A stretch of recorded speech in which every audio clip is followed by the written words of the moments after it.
नमस्कार विद्यार्थ्यांनो, आज आपण 6.2 मधील क्वेश्चन नंबर 1 ट्रिग्नॉमेट्रीमध्ये असतात. त्याच्यात आपल्याला हाईट किंवा डिस्टन्स काढायचं असतो. मग हाईट अँड डिस्टन्स काढण्यासाठी बेसिक कन्सेप्ट असा आहे की बघा, अँगल ऑफ इलिव्हेशन म्हणजे कसं असतं बघा. हा समजा आपला डोळा आहे किंवा हा ऑब्झर्वर आहे, हा इकडे बघतोय, तर नेहमी तो होरिझॉन्टल बघतो आणि त्याला वरची गोष्ट अपवर्डची गोष्ट बघायची असेल तर त्याला आपल्याला असं असेल तर तो अशी पट्टी करेल. आणि जो या दोघांमधील अँगल होतो त्याला अँगल ऑफ इलिव्हेशन. साध्या सोप्या भाषेत अँगल ऑफ इलिव्हेशन म्हणजे वर बघताना होणारा अँगल. सिम्पल. आता बघा, मग वर बघताना होणाऱ्या अँगलला आपण अँगल ऑफ इलिव्हेशन म्हणतो. मग जर का हा ऑब्झर्वर या ठिकाणी आहे, असा या डोळ्याने बघतोय, तर ही झाली त्याची होरिझॉन्टल लाईन. तो खाली बघतोय असं, तर खाली बघेल तेव्हा जो अँगल होतो त्या अँगलला अँगल ऑफ डिप्रेशन म्हणतात. एक साधी गोष्ट आहे. आपण समजा कॅमेऱ्याच्या समोर उभे आहोत आणि आपल्याला सांगितलं अरे वर बघेल तेव्हा अँगल ऑफ इलिव्हेशन होईल.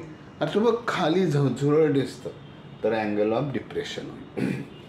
हा बेसिक कन्सेप्ट हे असे वर्ड प्रॉब्लेम डिस्टन्स अँड हाईटचे सोडवण्यासाठी आपल्याला उपयुक्त आहे. हा झाला बेसिक कन्सेप्ट. मग यातल्या लक्षात कसं ठेवा, अँगल ऑफ डिप्रेशन डाऊनवर्डला म्हणजे डी आला, डिप्रेशन उरलेला तो अँगल ऑफ इलिव्हेशन म्हणजे तो वर बघणार आहे. ठीक आहे. हा झाला तुमचा बेसिक कन्सेप्ट. आणि या क्वेश्चनसाठी आवश्यक असलेल्या टॅनच्या values, tan of 30, tan of 45, tan of 60 याच्या व्हॅल्यूज, ह्या रेशोच्या व्हॅल्यूज आपल्याला माहिती पाहिजेत. तर टॅन ऑफ 30 आपण बाहेर करा. Tan of 30 1/√3. पहिला असं लक्षात घ्या की टॅनपासून पहिला कोणता अँगल आहे 45. टॅनपासून दुसरा अँगल कोणता आहे 60. आणि टॅनकडे हे 2 नंबर आहेत. हा 1 नंबर आहे आणि हा √3 म्हणजे हा फर्स्ट नंबर आणि हा सेकंड नंबर आहे. आपण टॅनला असं सांगूया की हे तुझे जवळचे 2 नंबर आहेत, हे तू 45 आणि 60ला देऊन टाक. दिल्याने वाढतं. मग काय होणार, मग टॅन उचलेल, पहिला नंबर उचलेल, जो पहिला त्याच्या जवळ आहे त्याला देऊन टाकेल. दुसरा नंबर उचलेल, दुसऱ्या नंबरला कोण आहे त्याला देणार. म्हणजे काय, तर टॅनचे हे 1 आणि 2 हे जे नंबर आहेत रेशोचे, न्यूमरेटर आणि डिनॉमिनेटर, तर न्यूमरेटर फर्स्ट येतो तो 45ला द्यायचं, डिनॉमिनेटर डाऊन सेकंडला आहे तो सेकंडला द्यायचा. म्हणजे फक्त एवढं तुम्ही जर बाहेर केलं तर तुम्हाला लगेच टॅनला सांगायचं हे 2 नंबर तू देऊन टाक तुझ्या शेजाऱ्यांना.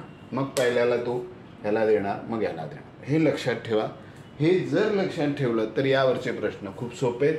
हा बेसिक कन्सेप्ट आहे. Angle of depression, angle of elevation. आता आपण क्वेश्चन बघूया.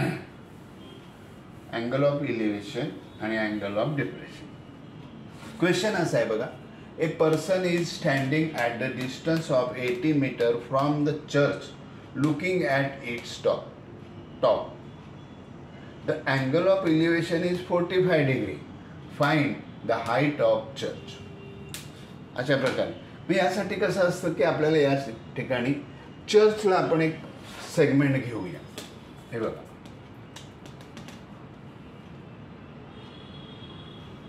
हा AB चर्च. ऑब्झर्वर इकडे आहे C ठिकाणी. हा बघा, इथे ऑब्झर्वर आहे म्हणजे AB church, BC C at point C there is a observer. मग आपण याला जॉईन करूया. तो कुठे बघतोय, टॉपला. जर आपण हा चर्च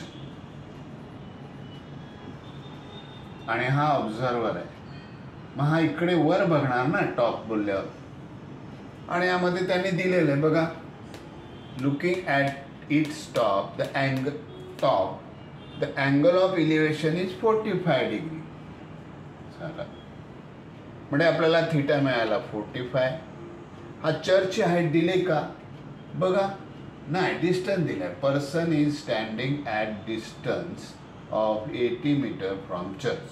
म्हणजे हा पर्सन आहे, पी लिहूया आपण याला पर्सन. आणि किती मीटरवर आहे? 80 मीटरवर. ठीक आहे. मग या tan 45 आपण काय काढायचं आहे? टॅन काढायचा आहे. कोणत्या अँगलचा? 45चा. मग 45चा टॅन आपल्याला माहिती आहे, आत्ताच आपण केलं. मग किती येणार? तो 1.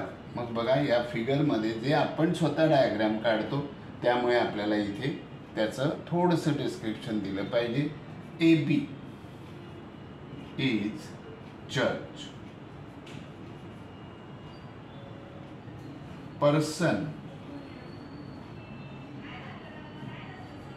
at point P. BP is equal to 80 meter. To find a given, to find height of H of church.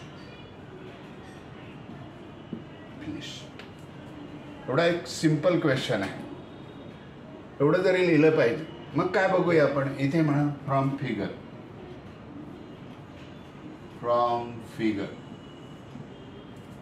tan 45 is equal to AB upon PB, opposite side upon adjacent side. मग AB किती आहे बघा? AB माहीत नाही, तसाच ठेवा. बरोबर. AB आला. tan 45 माहिती आहे ना? 1 is equal to AB. PB given 80.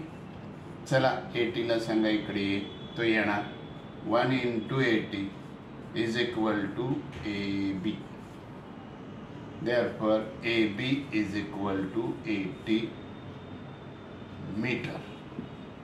Therefore height of church is 80 meter. Finish. संपला क्वेश्चन. अशा प्रकारे हा क्वेश्चन असतो, पण याच्यात तुम्हाला डायग्राम ड्रॉ करावी लागते आणि तिचं थोडंसं डिस्क्रिप्शन लिहायचं आहे. To find H of church. H of church म्हणजे हाईट ऑफ चर्च. चला तर आपण लक्षात घ्या. हाच प्रश्न दुसऱ्या प्रकारे येईल की आता हा पर्सन पी इकडे आहे ना, तर तो इथे राहील आणि इथे राहील तेव्हा तो असं वर बघेल आणि त्याला जर का बघायचं असेल तर तो खाली बघेल. खाली बघेल म्हणजे डिप्रेशन येणार. Depression, angle of depression. तर पुढे आपण दुसरा संक बघूया. ओके, भेटूया पुन्हा. आवडलं तर लाईक करा, शेअर करा. हे काही सांगायला नको.